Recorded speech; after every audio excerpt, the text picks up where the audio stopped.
vous citez quelque chose qui est important. Vous avez en Turquie un homme qui est vraiment pas formidable, qui s'appelle Erdogan.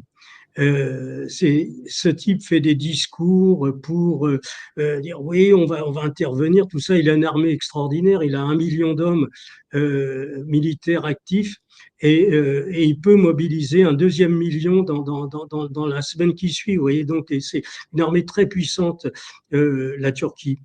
Eh bien, il a fait des discours pendant des mois. Oui, il faut qu'Israël arrête ceci, cela.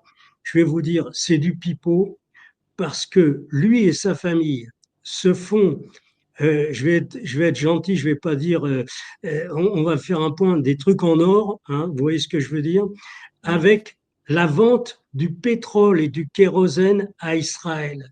Il suffirait que la Turquie, il y a 1 an et demi, elle aurait arrêté de fournir le pétrole et le kérosène à Israël et le nombre de bombardements aurait été divisé par 4. Ils n'avaient pas les moyens d'obtenir. Parce que, vous savez, vous avez tous les jours une centaine d'avions qui décollaient pour larguer des bombes sur Gaza. Vous voyez, pour empêcher, pour diminuer le nombre de morts, il suffisait que Erdogan dise on arrête de vendre le pétrole qui passe par nos trucs, tout ça. Mais toute sa famille, il touche des commissions, tout ça. C'est une honte, vous voyez, pour le peuple de Gazaoui. Donc, ne comptez pas trop sur dire. Vous avez un autre truc. Vous avez, par exemple, Sisi en Égypte.